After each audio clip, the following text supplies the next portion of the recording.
Hai, korang pernah dengar pasal overhead cost tak? Aha. Jadi video kali ini saya akan kongsikan apa itu overhead cost dan bagaimana untuk mengiranya. Jom kita belajar sama-sama.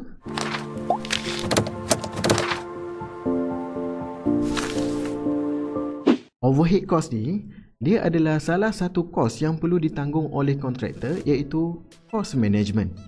Overhead cost ini pula dipecahkan kepada dua kategori. Yang pertama adalah indirect expenses dan juga direct expenses.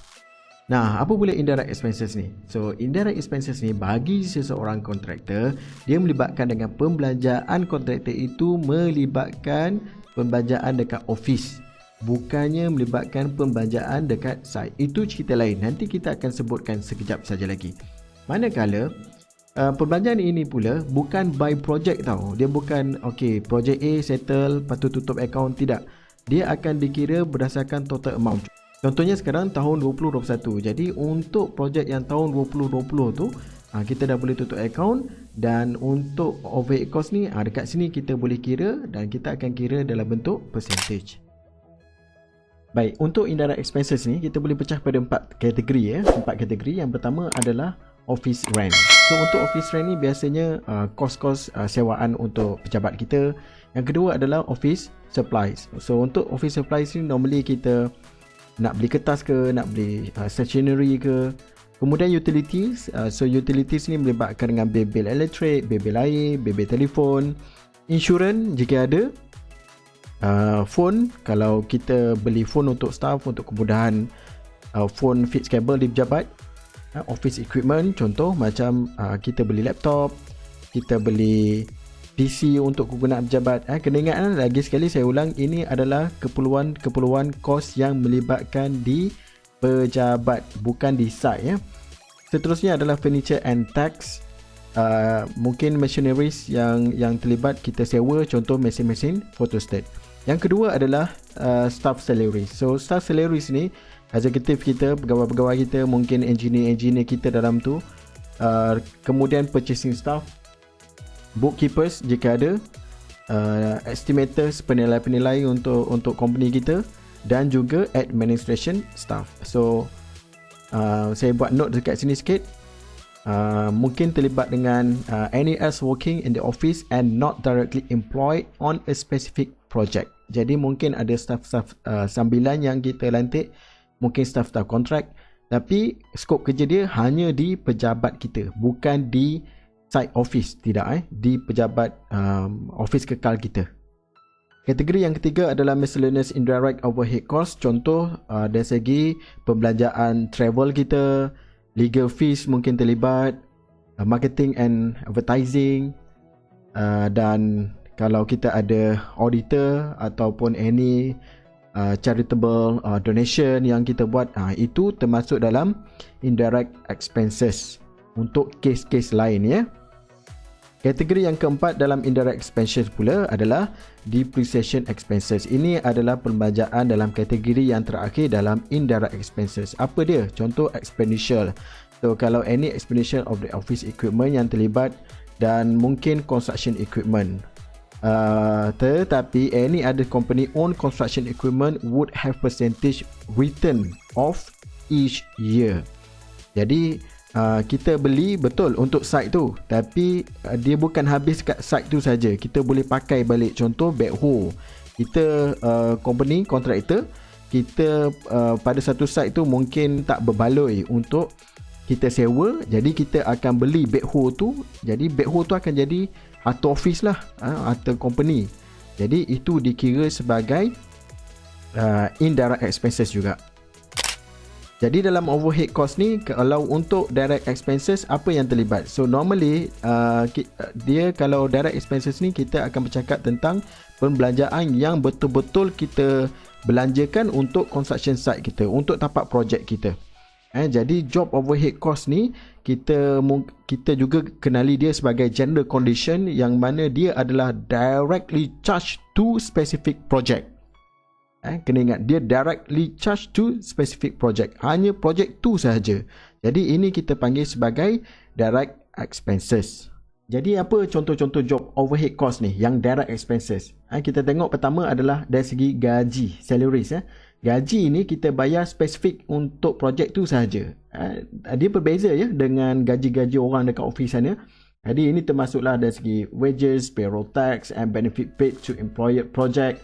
Mungkin foreman yang terlibat, site engineer, project schedule dan mana-mana kos-kos buruh yang kita bayar ikut kang lah ataupun ikut jam.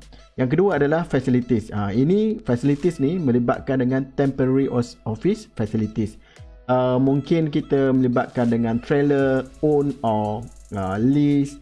Mungkin kita sewa office untuk betul-betul untuk projek tu saja. Mungkin site office yang kita tengok dekat site tu yang kita nak tengok macam bentuk container tu, itu mungkin kita boleh charge dia sebagai temporary office salaries. Yang ketiga adalah utilities, melibatkan dengan temporary utilities ya. Contohnya hydrant meter, temporary water, heat, electricity, generator. So benda-benda yang bersifat sementara saja ya.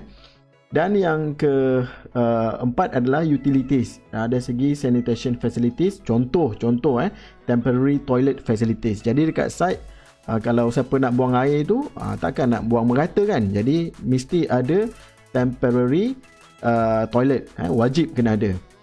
Dan mungkin juga material keperluan untuk site ya. Jadi material ni kena listkan juga sebagai direct expenses. Untuk kita mudahkan pemahaman pengiraan ni, kita bawa satu contoh satu contoh saja. So kita ada satu soalan yang mana soalan ni suruh kita calculate overhead rate and percentage according to data given below. Dia ada listkan beberapa expenses. Pertama adalah office staff salary sebanyak RM30,000, owner salary RM50,000, rental RM15,000, electrical and water expenses RM10,000, supervision cost RM72,000, machineries including maintenance cost RM110,000, dan terakhir adalah labours at site RM350,500. So bagaimana kita nak mula kira? Cuba kita ikuti contoh jawapan yang saya sediakan ini. Baik, cara contoh kita nak selesaikan masalah yang tadi adalah kita kena identify dulu yang mana satu indirect cost, yang mana satu direct cost. Pertama, cuba kita tengok dekat indirect cost. Indirect cost ni apa list yang ada kat atas ni? Kos mana yang terlibat dalam indirect cost? Pertama adalah owner salary sebanyak RM50,000. Kedua adalah office staff salaries RM30,000. Saya ulang lagi sekali indirect cost adalah kos yang terlibat dekat pejabat, dekat office, bukan dekat site So kita ulang, owner salary, office staff salary, apa lagi, rental. So rental dekat sini bermaksud office rental RM15,000. Dan the rest adalah direct cost, electrical and water expenses. Ini untuk khas untuk site. Supervision cost, mungkin kita lantik ada site supervisor, dia adalah lantikan kontrak khas untuk projek tertentu. Machineries including maintenance cost tadi, dia juga adalah dalam direct cost. Kemudian gaji-gaji pekerja ataupun tukang-tukang yang kita bayar kang-kang tu kan, dekat direct cost juga kita letak. So pertama kita identifykan dulu, kena listkan yang mana satu terlibat dengan direct cost, yang mana satu terlibat dengan indirect cost. Seterusnya kita tambah je. Kena ingat formula tadi adalah indirect cost bahagi dengan direct cost. Jadi kalau kita totalkan semua indirect cost ni, owner salary, office staff salary, rental, kita dapat RM95,000. Manakala direct cost yang kita terlibat adalah bila kita campur electrical and water expenses, supervision cost, machineries including maintenance cost, labours at site, kita dapat jumlah sebanyak RM542,500. Jadi jumlah di antara indirect cost kita bahagikan dengan direct cost, kita dapat 0.175. Percentage yang kita nak cari untuk overhead cost, kita darab je dengan 100%. Jadi untuk contoh soalan ini, kita dapatlah jawapan dia 17.5%.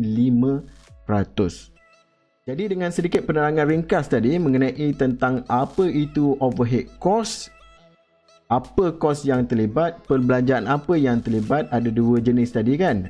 So kita juga kena faham apa kos-kos yang terlibat dalam direct cost, apa kos yang terlibat dalam indirect cost. Dan saya pun, kita dah bersama-sama tengok contoh pengiraan tadi. Jadi saya harap video ini membantu dalam pemahaman korang. Kita jumpa lagi dalam siri-siri video tutorial yang akan datang. Bye-bye.